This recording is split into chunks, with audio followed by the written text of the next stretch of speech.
Next is a 17-year-old Year 12 student from Nepal with a strong interest in science, sustainability, and driving positive change. As head of the Eco Committee at Sunmark, she promotes initiatives to raise environmental awareness and action. Today, she explores the environmental cost of emerging technology and why we need to look deeper. Please join me in giving a warm welcome to Saara Paudyal. Hello, everybody. My name is Saara, and as I start, I want to ask all of you a question. I want you to raise your hands if you have used artificial intelligence at least once in your life. Okay, that's most of the room. You can put your hands down. Now, how many of you knew that every time you input a prompt into ChatGPT, let's say, for example, you ask it to write you a 100-word email, it uses around 500 milliliters of water. That's how much water is in this bottle. Now, this may seem like a lot to some of you, or to some, it may seem like very little. But I want you to take this and multiply it by billions. Billions of searches, billions of requests, billions of invisible actions happening every single second. How long before these little drops add up to something much bigger? We don't often look beyond the surface of our digital world. It's easy to imagine artificial intelligence as some unseen, weightless cloud that exists beyond the limits and constraints of our physical world. We scroll, we stream, we generate, and we ask AI to write, create, and solve. All we see is convenience, because the true cost is buried beneath the surface. Everybody always talks about AI in terms of its capabilities, how it's revolutionizing industries and transforming the future. But today, with all of you, I want to talk about something different. I'm going to explore how artificial intelligence is deeply connected to our planet, and how beneath all its capabilities lies a single pressing question. What is its true cost? Let's start with one of our planet's most valuable resources, water.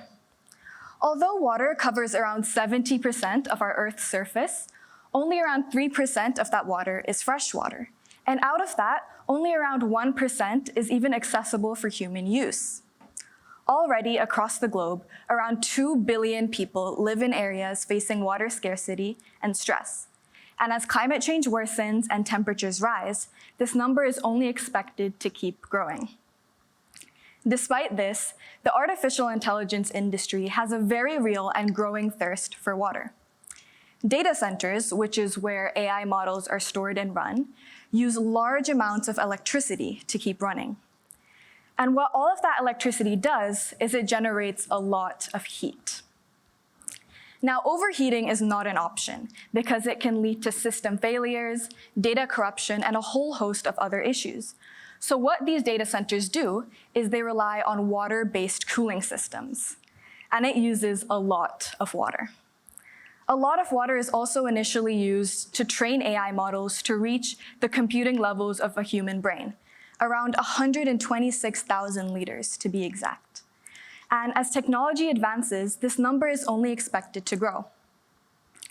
Despite these numbers, many large tech companies still tend to grossly underestimate the amount of water they'll actually need, and they continue to put local communities under pressure.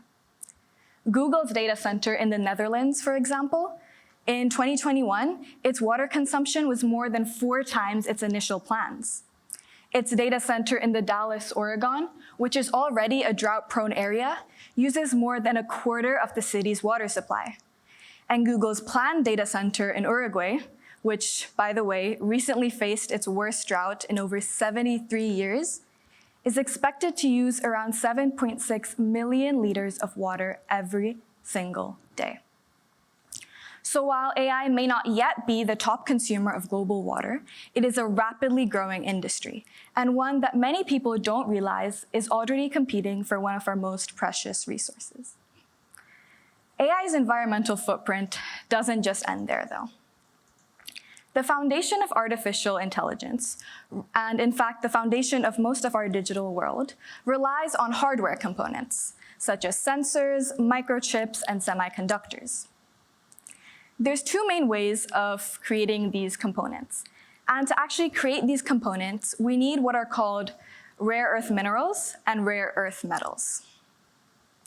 Now, the first way of extracting these minerals and metals from the earth is by creating something called a leaching pond, which is when chemicals are added to the extracted metals to separate them.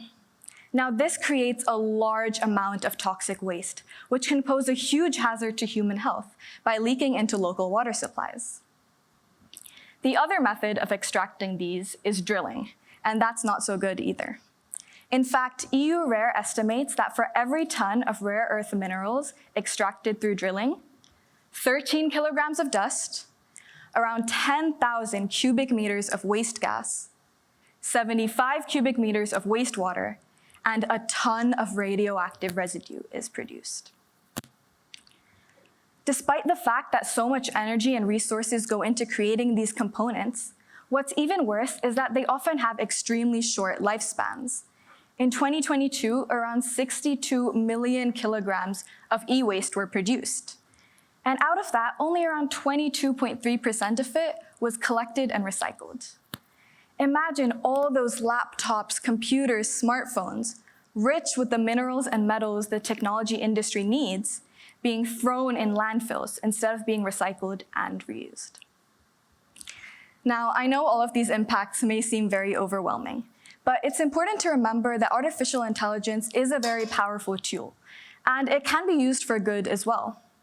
The United Nations Environment Program, for example, leverages AI in a number of different ways, such as the International Methane Emissions Observatory, which monitors methane emissions across the globe. So AI can be used as a powerful tool, but like all powerful tools, it demands responsibility. Firstly, we need transparency. As I mentioned, many large tech companies still do not disclose how much water and energy they actually use. Making this information public would be a powerful and achievable first step, one that could help spread awareness and drive change. We also need more investment into sustainable infrastructure.